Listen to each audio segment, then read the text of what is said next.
Hi guys, how's it going? In today's video, I'm going to teach you how to score full mark in your PTE test.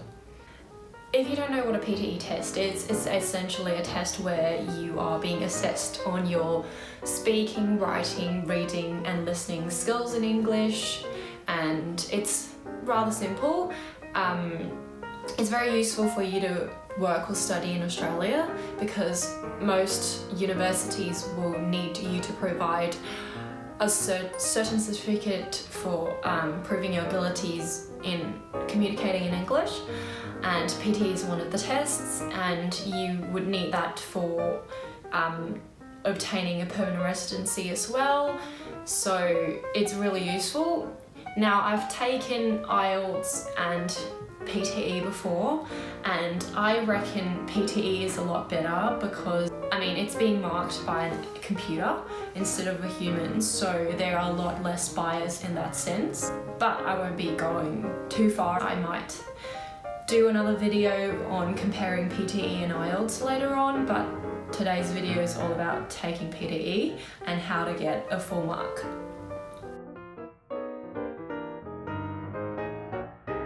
First and foremost, it's so important to understand the test structure before you go into the test centre, because the whole PTE test is completely computer based, and meaning there's no actual paper for you to hold on to, that there's no reading time for you to read through the paper and to familiarise yourself with the test. So you definitely need to understand the structure of the test before you even go into the test.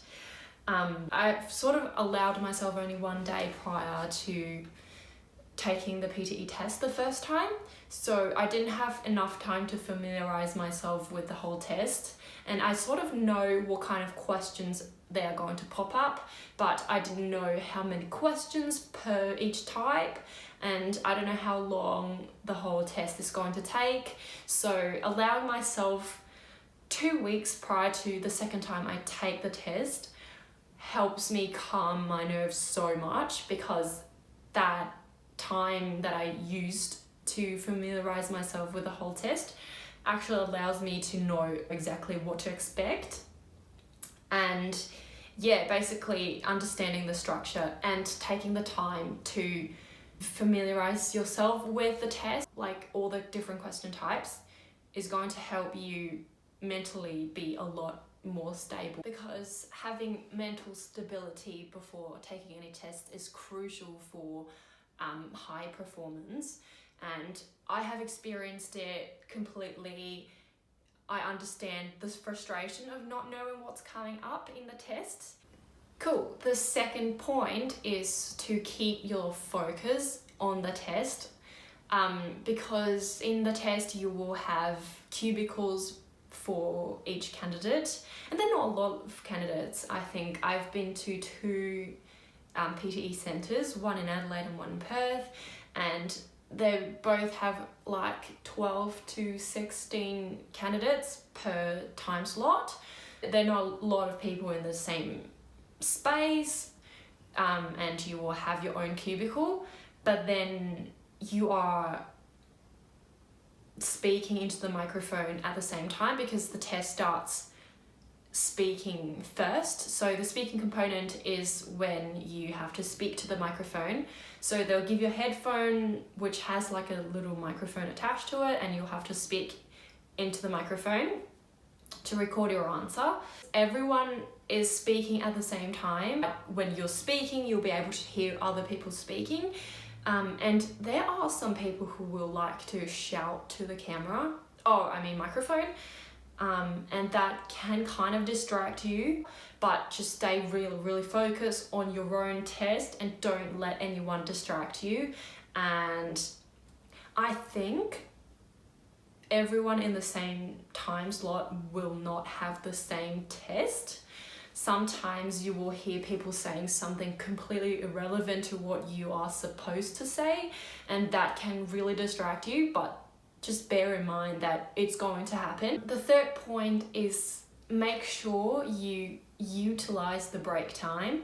So the test start with speaking and writing, and then there will be a reading test, and then after the reading test you'll have 10 minutes of break time before you start your listening component. And for me, I think taking a break out of the exam room and just go, have a toilet break, drink a little bit of water, and just refresh yourself before starting the last component of the test is a good idea. I'm not sure if everyone feels the same, but for me, it's kind of refreshed my mindset, and you just sort of relaxed a little bit before you go in for the last component, because the whole test can take up to 3 hours, although I just took 2 hours to finish my last exam, but it can last for 3 hours, and sometimes you just want to, get out of your seat, get out of your cubicle and just do something else, and you just don't have to focus on the test the whole time. It's really good, but yeah, just make sure you are not overusing your time. I would recommend just taking 5 to 7 minutes break, because you have to log out of your computer before you leave the room, obviously, and that is going to start taking your time off from 10 minutes, because you need the invigilator to come in to the exam room and log out your computer, and then you will have to do an exit biometric test, and then you'll have your own time to use the toilet, to drink some water, to just hang out, and then you'll have to log in. So you have to do the biometric test again and then go back in and then let the invigilator log in the computer. So that can take around 2 to 3 minutes. So you definitely don't want to waste your time, in the sense that you're taking your test time, because after the 10 minutes, the clock will keep ticking, and that means you will have less time to do your listening test. But in my experience, I've never taken my time over the 10 minutes period, but just have to make sure you don't chill out too long. The fourth point is kind of important. It's also a trick that I used when I was doing my speaking test. While I'm editing, I just realized I never actually mentioned what the tip was. So it is no stuttering, meaning you shouldn't be repeating yourself or making meaningless mumbles when you're doing your speaking component. You only have 10 seconds to record your sentence. Say for the retelling lecture part, you only have 40 seconds to sum up the lecture that you just heard. It just you just have to record, and if the time is up, anything you'll say is not going to be recorded. And also the fluency is being taken into account for the score that you get in your speaking components. So you have to make sure you are not stuttering at all when you're doing the speaking test. Just, if you don't know the word, say in the repeating sentence question, the sentence that they said, you have no idea what the certain word was, it's fine, just mimic how they sound like and just say it fluently in your sentence. Don't stutter and go don't do that at all. Just keep going. And that's actually a technique that I used in doing my second PTE test when I got my full mark. I think there are a few words that I couldn't really get when they played the recording, so I just mimic how they sounded like, and I still got full mark. So that's sort of a hack that you can use while you're taking your test, because the computer is not going to recognize if you know the word or not, if you can mimic the sound closely enough that the computer picks up as you were saying the right word. The final tip is to take your time in any other test other than the speaking components. So in your writing, even though it's timing you 20 minutes for you to write the essay, you actually have plenty of time, in my opinion. And you just have to take your time to write it, because you need to like read the question, read the topic and structure your essay before you start typing and writing your essay, because structuring your essay before typing it is going to help you know what points you're going to make. You have the time to structure around what kind of arguments and examples that you're going to quote in your essay, and you'll be a lot more calm when you're typing it. And definitely take your time to proofread anything that you write, because that's going to take away your grammar points. And yeah, taking your time to double check your reading components is so important as well, because say in the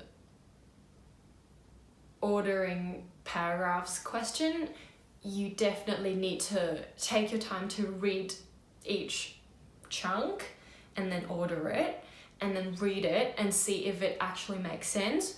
And maybe you have to like reorder it somehow, like tweak it a little bit, and to see if it'll actually give you the right order. And you can tweak it and go back again. So it'll take some time for you to make sure the paragraph actually makes sense. But don't worry, like it's not going to kill you to take a little bit longer for you to make sure you answered the absolute correct answer, because you have plenty of time. I only took 2 hours to finish my test, but the whole test can take up to 3 hours. And the thing is, because this whole test is computer based, once you go back, like once you go forward, you can't go back. So you can't change your answers afterwards. So just don't rush through. Just make sure everything you chose are correct before you hit submit or like hit next. This is the end of the video. Thank you so much for watching. If you like the video, please give me a thumbs up. And if you want to see more videos about PTE tests, please subscribe to my channel and comment below if you have any, I guess, like PTE related topic that you want to see in my videos that you want me to talk about. There's also a Patreon link below. In my Patreon, there will be videos posted a few days earlier than my YouTube video goes live, and I'll sometimes post articles about PTE tests.